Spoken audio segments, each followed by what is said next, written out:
اعوذ باللہ من الشیطان الرجیم بسم اللہ الرحمن الرحیم الحمد للہ رب العالمین وصلی اللہ علی محمد وآلہ الطاہرین اللہم صل علی محمد وآل محمد وعجل فرجہ.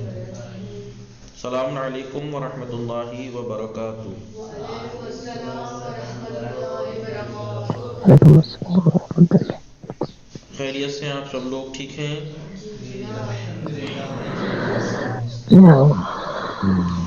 جی آپ سب لوگ ٹھیک ہیں؟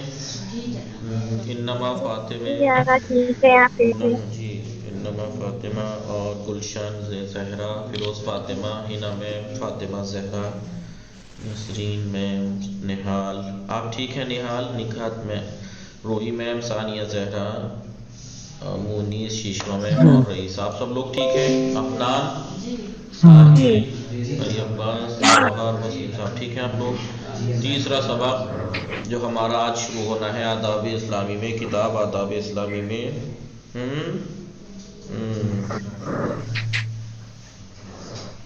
تو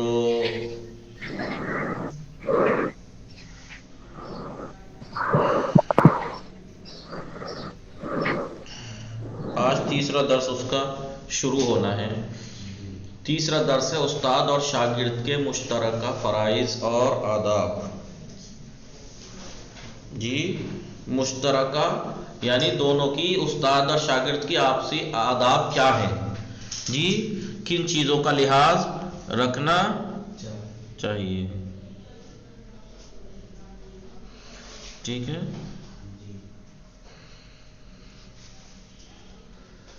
ہم جانتے ہیں کہ جب کوئی علم سیکھتا ہے اور کوئی علم سکھاتا ہے تو کچھ آداب، کچھ باتیں ہیں جن کا لحاظ رکھنا ہر ایک کی ذمہ داری ہوتی ہے.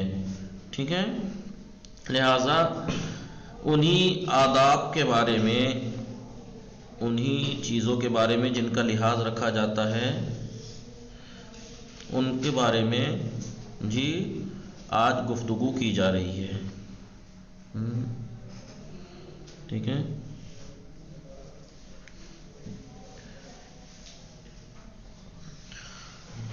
علم اور تعلیم کی فضیلت ہم نے پہلے اور دوسرے درس میں پڑھی کہ علم کی کتنی فضیلت ہے.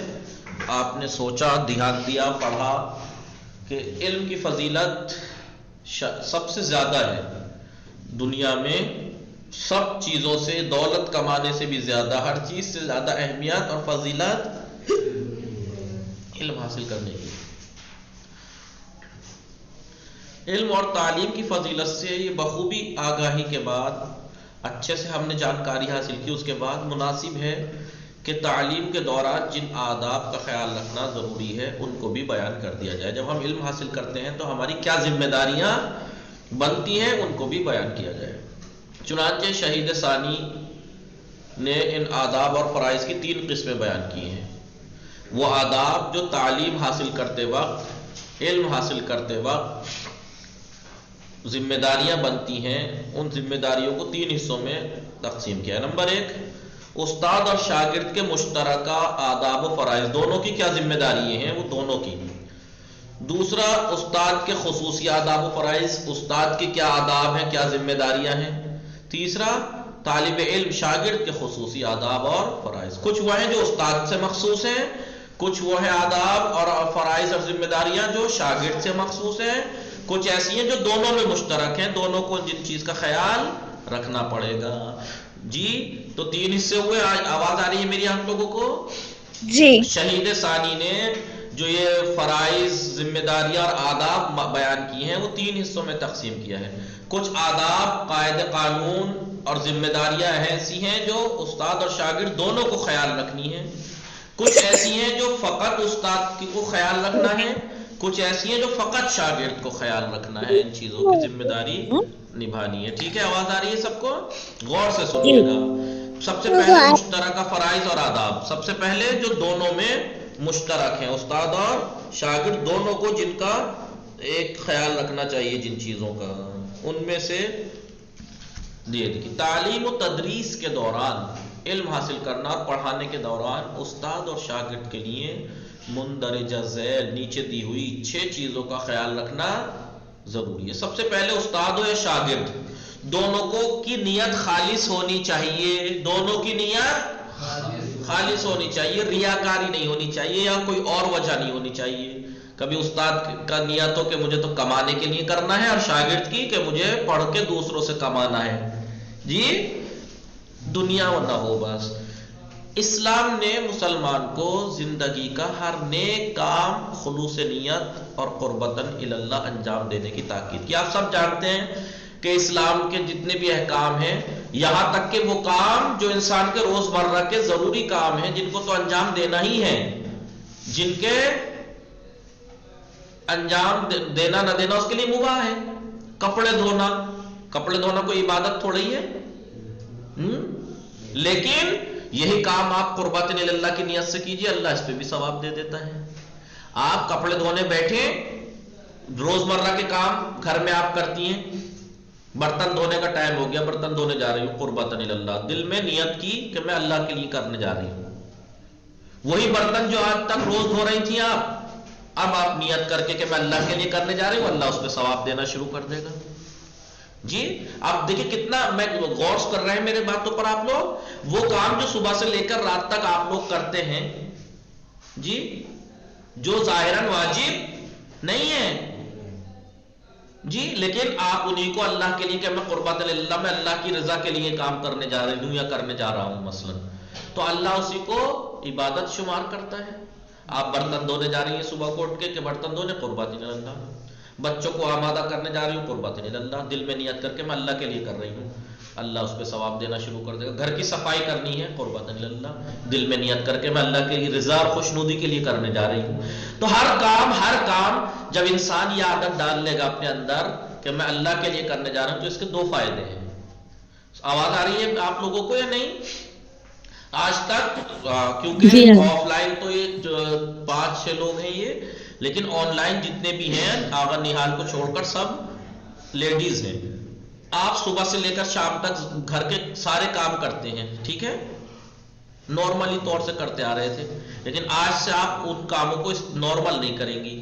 آپ نیت کیجئے گا ہر کام میں کہ میں اللہ کے لیے کرنے جا رہی ہوں، اللہ ثواب دے گا، اللہ ثواب دے گا ہر کام میں. پہلے اس کے 2 فائدے ہیں. پہلا فائدہ دیکھیے، میرے برتن دھونے نہ دھونے سے کوئی اس کا نماز روزے جیسا مطلب تو ہے نہیں، لیکن میں اگر اسی کو قربت اللہ کی نیت سے کہ میں اللہ کے لیے برتن دھونے جا رہی ہوں، اللہ کے لیے جھاڑو لگانے جا رہی ہوں، اللہ کے لیے کپڑے دھونے جا رہی ہوں، اللہ کے لیے نہانے جا رہا ہوں، اللہ کے لیے بازار جا رہا ہوں، اللہ کے لیے سب کام ایسے نیت کرتے چلے جائیں گے آپ، تو اللہ 2 فائدے. ایک تو اللہ ثواب دے گا، جی کیونکہ اللہ آپ جانتے ہیں نا کہ انما الاعمال بالنیات، اعمال کا دار و مدار نیتوں پہ ہوتا ہے. نیت طے کرے گی آپ کو. عمل تو آدمی دکھانے کے لیے بھی کر دیتا ہے، پریکٹیکل تو انسان دکھانے کے لیے بھی کر دیتا ہے. اب اگر میں آپ کے سامنے کچھ کام کر رہا ہوں بیٹھا ہوا، آپ کو نیک کام، تو آپ سمجھیں گے بڑا نیک کام کر رہا ہے یہ، تو ہو سکتا ہے میری نیت کچھ اور ہو. آپ میری نیت سے واقف تو نہیں ہے نا، کیا پتا میری نیت ریاکاری کی ہو، آپ کو تو نہیں پتا، لیکن اللہ کو تو پتا ہے نا. اللہ تو اندر تک کا جانتا ہے نا. تو آپ ہم لوگ انسان کا ظاہر دیکھتے ہیں، لیکن اللہ نیت دیکھتا ہے. تو جب ہم دیکھ رہے ہیں کہ دن رات برتن دھو رہے ہیں، کپڑے دھو رہے ہیں، صفائی کر رہے ہیں، یہ کر رہے ہیں، وہ کر رہے ہیں، ہو سکتا ہے مجھے اچھا لگ رہا ہے کہ بھائی تو بہت اچھے کام کے ہوں، لیکن ہو سکتا ہے یہ دکھانے کے لیے ہو سکتا ہے یہ دکھانے کے لیے ہو. لیکن اللہ اندر تک کا جانتا ہے نا. تو کیوں نہ ہم اس اندر کو اللہ کے لیے خالص کر دیں، کیوں نہ ہم اپنے اندر کو اللہ کے لیے خالص کر دیں. ہمیں دنیا سے کوئی مطلب نہیں ہے. دنیا ہمیں کیا کہے گی کہ کام کرتا ہو دیکھ کے بہت تعریف کرے گی کہ کتنا کام کا ہے، دن بھر برتن دھونا، یہ کرنا وہ کرنا کام کرتا ہے. ہمیں اس سے مطلب نہیں، بس ہم اللہ کے لیے کر رہے ہیں، بس وہ کافی، اللہ راضی ہو جائے. تو ایک فائدہ تو اس کا یہ ہوگا کہ ثواب ملے گا. دوسرا سب سے اہم فائدہ پتہ ہے کیا ہے؟ ہمارے استاد کہا کرتے تھے ہر کام کے لیے بسم اللہ کی عادت ڈال لیجئے. یہ تو روایتوں میں بھی ہے، ہر کام سے پہلے بسم اللہ پڑھنے کی عادت ڈال لیجئے. تو پھر جب انسان ہر کام سے پہلے بسم اللہ کی عادت ڈل جائے گی تو پتہ ہے کیا فائدہ ہوگا؟ جب وہ گناہ کی طرف قدم اٹھائے گا، کیونکہ اسے عادت ہو گئی بسم اللہ کرنے کی. اب مثال کے طور پر انسان چوری کرنے جا رہا ہے، اب جیسے چوری کرنے کے لیے ہاتھ بڑھائے گا، وہ بسم اللہ پڑھے گا، تو اس کے دل میں خیال آئے گا نہیں یار میں چوری کر رہا ہوں اللہ کے لیے. تو اس کے اگر اس کا باطن پاک ہے، نیک ہے، تو وہ رک جائے گا کہ نہیں یار یہ میں کیا کر رہا ہوں، یہ میں کیا کر رہا ہوں. جب ہر کام سے پہلے اللہ کی نیت کرنے کی عادت ہو جائے گی تو پھر غلط طرف انسان ہاتھ نہیں بڑھائے گا، قدم نہیں اٹھائے گا، زبان نہیں چلائے گا، ذہن نہیں گھمائے گا، کیونکہ اسے پتا ہے کہ یار میں جس کے لیے کر رہا ہوں میرے اندر تک کا واقف ہے، اندر تک کا میرے وہ جانتی ہے، وہ ذات پروردگار کی ذات اندر تک کا جانتی ہے، اور میں اللہ کے لیے نیت کروں برا کام کے لیے. جی تو اس لیے میں یہ آپ لوگوں سے کہہ رہا ہوں کہ اب سے جتنے بھی کام کریں آپ، چاہے وہ آپ کی روز کی ذمہ داری میں ہی کیوں نہ آتا ہو، اسے قربت اللہ کی نیت سے کیجیے. برتن دھونے ہیں، صفائی کرنی ہے، کپڑے دھونے ہیں، نہانا ہے، دھونا ہے، بچے تیار کرنے ہیں، یہ کرنا ہے، وہ کرنا ہے، سب میں نیت کر لیجیے. اس سے آسان کوئی کام ہو سکتا ہے کہ جو کام ہمیں کرنا ہی ہے صرف ہمیں نیت خالص کر لینی ہے، ثواب مل جائے گا. اس سے بڑا کریم کوئی ذات ہوگی، اس سے بڑی کریم ذات کوئی ہوگی جو آپ کا روز کا ذمہ داری کے کام ہے، خدا اس پہ بھی ثواب دینے کو تیار ہے، خدا اس پہ بھی ثواب دینے کو تیار ہے، لیکن نیت تو خالص کیجئے.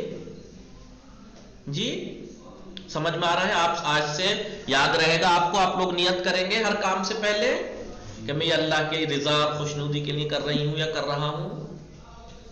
جی دیکھیے آپ نیت کریں نہ کریں کام تو آپ ہی کو کرنا ہے نا، یہ بات تو مان لیجئے.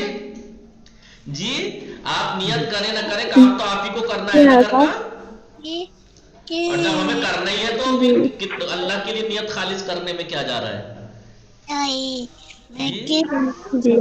جی لہذا آئندہ ہر کام میں قربت اللہ، ضروری نہیں کہ زبان سے کہیے کہ میں برتن دھونے جاتی ہوں قربت اللہ، نہیں، دل میں کہ بس میں، نیت کا مطلب کیا ہے؟ ارادہ، قصد، قصد ارادہ. نیت کا مطلب کیا ہے؟ قصد ارادہ، یعنی آپ کو یہ پتا ہو کہ میں کیا کر رہا ہوں، کس کے لیے کر رہا ہوں، اسی کو نیت کہتے ہیں. بچپن میں بچوں کو سکھا تو دیتے ہیں نا، نماز پڑھتا ہوں ظہر کی 4 رکعت قربت اللہ، وہ بچے کو یاد کرانے کے لیے سکھایا جاتا ہے، ورنہ نیت کا مطلب یہ نہیں کہ آپ نماز پڑھتا ہوں ظہر کی 4 رکعت، یہ کہنا واجب نہیں ہے.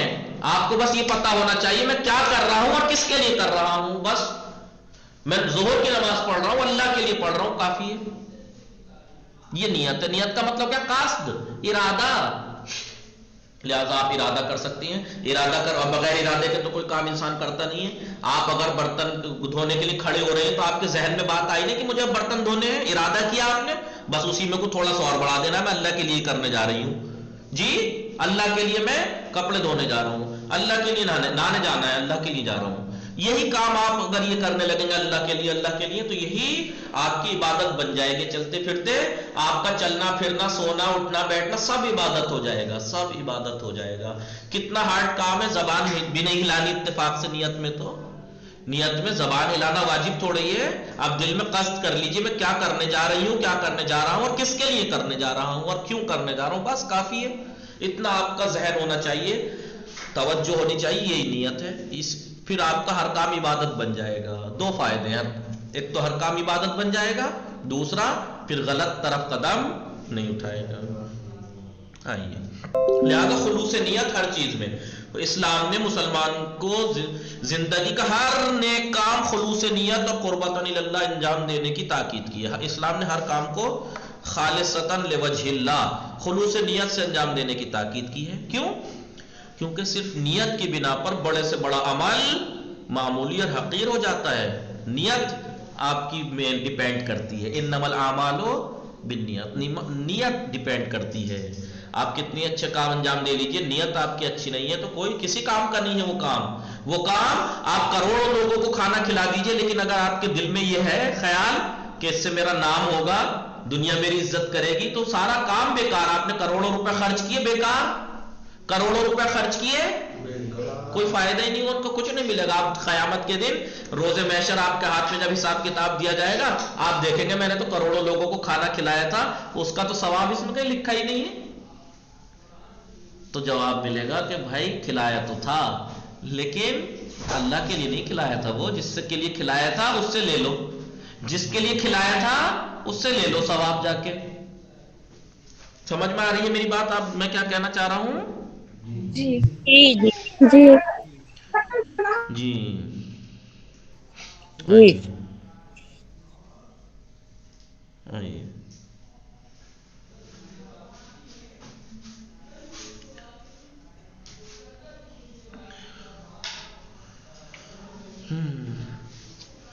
لہذا ہر عمل نیت پہ ڈیپینڈ کرتا ہے، تو کبھی بھی نیت جو ہے وہ خیال رکھنا چاہیے.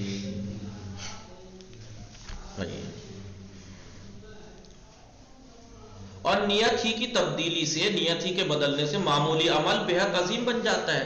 نیت آپ کی ٹھیک نہیں ہے، بڑے سے بڑا کام معمولی، کروڑوں روپیہ خرچ کر لیجئے آپ، لیکن آپ کی نیت میں یہ آ گیا خیال کہ اس سے میرا نام ہوگا، میری عزت ہوگی، لوگ میرے احترام کریں گے اور شہرت ہوگی، تو ختم. بڑا سے بڑا کام معمولی. اور یہی نیت اگر آپ چھوٹا سا کام کر رہے ہیں، 5 روپے بھی راہ خود کسی کو دے رہے ہیں ضرورت کے وقت، نیت آپ کی خالص ہے کہ بس یہ میں اللہ کے لیے کر رہا ہوں، میرے پاس حیثیت یہی تھی لیکن اللہ بس اسے قبول کر لینا، یہی معمولی کام بے حد عظیم بن جاتا ہے. جی بولیے. شہزادی کے گھر میں 3 دن روزے رکھے گئے تھے، کیا دیا تھا اللہ کی راہ میں؟ 3 روٹیاں دی گئی تھی نا، تینوں دن روٹی دی گئی تھی. آج کیا حیثیت ہوتی ہے روٹی کی؟ کچھ نیت دیکھیے، اس نیت نے ایک معمولی روٹیوں کو سورہ دہر اتروا دیا، پورا سورہ اتروا دیا. جی پورا ایک سورہ اتر گیا، پورا ایک سورہ نازل ہو گیا نیت کے اوپر. نیت کے اوپر ایک نیت ہوتی ہے، یہ نیت ہی ہے جو بڑے سے بڑے کام کو چھوٹا بنا دیتی ہے اور چھوٹے سے چھوٹے کام کو بڑا بنا دیتی ہے. آپ چلتے چلتے راستے میں بے خیالی میں آپ کو پتھر دکھا، آپ نے ہٹا دیا، لیکن آپ کی نیت میں کیا تھا؟ لوگ مجھے دیکھیں گے اور دیکھیں گے ارے یار یہ تو بڑا نیک آدمی ہے. اس تھوڑی سی نیت نے کیا کیا؟ کچھ نہیں ملا آپ کو صاحب. لیکن یہی آپ نے چلتے چلتے آپ نے دیکھا کہ یار پتھر پڑا ہے چھوٹا سا، کسی کی ٹھوکر لگے گی، زخمی ہو جائے گا بندہ خدا کوئی، لہذا میں ہٹا دیتا ہوں. اس نیت نے آپ کو ایک چھوٹے سے کام کو، معمولی سے پتھر ہٹانے کو، ایک بڑا عظیم کام بنا دیتا ہے، بڑا عظیم کام بنا دیتا ہے. صرف آپ کے دل میں یہ خیال آیا کہ بندگان خدا جو بھی کوئی اس سے ٹکرائے گا اس کا چوٹ لگ سکتی ہے، لہذا میں ہٹا دیتا ہوں. اس معمولی سے کتنا ہارڈ کام ہے یہ، چھوٹا سا پتھر ہٹا دینا راستے سے، اینٹ ہٹا دینا، کتنا ہارڈ کام ہے یہ جی. لیکن آپ کی نیت کیا تھی کہ کوئی اللہ کا بندہ چوٹ نہ کھا جائے، اللہ اس پہ آپ کو سب کچھ دے سکتا ہے. ایک معمولی کام عظیم بن جاتا ہے صرف نیت کے اوپر. اور یہی نیت، کروڑوں روپے خرچ کیجیے، آپ کے دل میں نیت کیا ہے؟ بڑے بڑے چکن فرائی اور مٹن فرائی اور فش فرائی وغیرہ اکٹھی کر کے پبلک کو دعوت کر کے کھلائیے، پورے گاؤں کی پوری بستی کی دعوت کر دیجئے، لیکن دل میں کیا خیال ہے؟ پورے گاؤں میں میری دھاک جم جائے گی، میری شہرت ہو جائے گی. یہ ایک نیت، پورے گاؤں کو اتنا خرچ کرنے کے بعد بھی آپ کو کیا ملا؟ کچھ نہیں، خالی. لیکن آپ نے اگر ایک معمولی سی اینٹ کسی کے راستے سے ہٹا دی، نیت آپ کی خالص تھی، اللہ کے لیے تھی، تو اسی لیے کہا گیا ہے انما الاعمال بالنیات، اعمال کا دار و مدار نیتوں پہ ہے. آئیے، یہ نیتیں ہیں جو بڑے سے بڑے کام کو معمولی بنا دیتی ہیں اور معمولی کام کو بے حد عظیم بن جاتا ہے. اور اگر نیت واقعا خالص ہو اور عمل صرف خدا کے لیے ہو تو عمل اور عمل کا اثر ہمیشہ باقی رہتا ہے، عمل بھی باقی رہتا ہے، عمل کا اثر بھی باقی رہتا ہے. جیسا کہ قرآن مجید میں ارشاد ہے، بسم اللہ الرحمن الرحیم، ما عندکم ینفد وما عند اللہ باق، جو کچھ تمہارے پاس ہے وہ ختم ہو جائے گا. ما عندکم ینفد، جو کچھ تمہارے پاس ہے وہ ختم ہو جائے گا. وما عند اللہ، اور جو کچھ اللہ کے پاس ہے باقی، وہ باقی رہے گا. لہٰذا ہم جو کرتے ہیں کوئی کام، نیت ہماری صرف یہیں تک کی ہے تو وہ کام کر کے ختم، جو کچھ ہے ہم پہ ختم. لیکن یہی نیت ہم نے اللہ کے لیے کر کے چھوٹا سا بھی کام کیا تو یہ ہم نے اللہ تک پہنچا دی اپنی نیکی، وہ باقی رہے گی، قیامت میں آپ کو اس کا اجر مل جائے گا. لہذا قربت اللہ کوئی کام انجام دینے کا مطلب کیا ہے؟ اس کا قربت اللہ کوئی کام انجام دینے کا مطلب یہ ہے کہ ہم یہ دیکھیں کہ اللہ کے نزدیک اس عمل کی قدر و قیمت کیا ہے، کیا قدر و قیمت ہے اس عمل کی، اور اسی سے اس کی جزا کی امید، اللہ ہی سے جزا کی امید رکھے. ایسا نہ ہو کہ میں بستی والوں کی دعوت کر رہا ہوں، اسپیشل کھلا رہا ہوں، یا میں غریبوں کو کپڑے بانٹ رہا ہوں، سوٹ بانٹ رہا ہوں، یہ کر رہا ہوں، نیت میری یہ ہے کہ یہ بعد میں میرے کام آئے یہ لوگ. نہیں، تو آپ انہی سے مانگیے گا، پھر قیامت میں اللہ نہیں دے گا آپ کو. اللہ کے لیے کر رہے ہیں تو ثواب اور اجر کی امیدوار اللہ سے رہیے، بندوں سے نہیں، اور اسی سے جزا کی، اللہ ہی سے جزا کی امید رکھیں. اور اگر اس کے علاوہ کسی دوسرے کے لیے عمل انجام دیا جائے تو کیونکہ اللہ کے علاوہ ہر چیز ایک دن فنا ہو جانے والی ہے، لہذا اس عمل کا اثر اور اجر بھی ختم ہو جائے گا. اسی لیے قرآن کریم نے ایسے افراد جو اللہ کے لیے نہیں بلکہ کسی اور وجہ سے کام کو انجام دیتے ہیں، انہیں گھاٹا اٹھانے والوں میں شمار کیا ہے کہ گھاٹا اٹھانے والے ہیں یہ لوگ. گھاٹا کیسے؟ کہ اتنا خرچ بھی کیا، ملا کچھ بھی نہیں. بسم اللہ الرحمن الرحیم. قل، اے پیغمبر کہہ دیجئے، حل ننبئکم بالاخسرین اعمالا، کیا میں آپ کو ان لوگوں کے بارے میں بتاؤں جو اپنے اعمال میں بدترین نقصان اٹھانے والے ہیں؟ کون ہیں یہ لوگ؟ الذین ضل سعیہم فی الحیاۃ الدنیا وہم یحسبون انہم یحسنون صنعا. یہ وہ لوگ ہیں جن کی کوشش کیا ہے، زندگانی دنیا میں بہت گئی ہے، جن کی کوششیں دنیا میں ہی رہ گئی ہیں بس، اور یہ خیال یہ کرتے ہیں کہ انہوں نے اچھے اعمال انجام دیے ہیں. دنیا اکثر قیامت کے کیسے لوگ ہوں گے جن کے ہاتھ میں نامہ اعمال ہوگا، پروردگارہ میں نے یہ نیکیاں کی تھی، اس میں تو ہے ہی نہیں، میرے اس نامے میں تو ہے ہی نہیں، میری اس کتاب میں، میرے اس نامہ اعمال میں تو ہے ہی نہیں نیکیاں کی تھی میں نے. تو جواب ملے گا نیکیاں کس کے لیے کی تھی یہ بھی پتا ہے، جس کے لیے کی تھی وہ فنا ہو گئی. تم نے اس لیے کی تھی کہ یہ میرے بعد میں کام آئے، اس لیے کی تھی کہ میری شہرت ہوگی، اس لیے کی تھی کہ میرا نام ہوگا، اس لیے کی تھی کہ لوگ میرا احترام کریں گے، اس لیے کی تھی. اللہ کے لیے تو کی نہیں تھی تم نے. سمجھ میں آ رہی ہے بات میں کیا کہہ رہا ہوں؟ ہلو جی. یا لہذا ہر کام کو اللہ کے لیے خالصتاً لوجہ اللہ انجام دیجئے. وہی کام جو آپ کی روز کی ذمہ داریوں میں ہے کرنا ہی ہے آپ کو، اسی کام کو اگر آپ نیت کر لیں کہ میں اللہ کے لیے کر رہا ہوں تو وہی ثواب بن جاتا ہے. چھوٹا معمولی کام کو، چھوٹے سے کام کو چھوٹا مت سمجھیے، معمولی مت سمجھیے، کیونکہ نیت پہ ڈیپینڈ کرتے ہیں اعمال، انسان کی نیت پہ. یہ نیت بتائے گی کہ کون سا کام چھوٹا ہے کون سا بڑا ہے. یہ نیت ہی ہے جو بڑا سے بڑا کام کرنے کے باوجود کچھ نہیں ملتا، یہ نیت ہی ہے جو چھوٹا سا کام کر کے بھی، راستے سے ایک اینٹ ہٹا کے بھی عظیم ثواب لے لیتا ہے انسان. وصلی اللہ علی محمد وآلہ الطاہرین. اللہم صلی علی محمد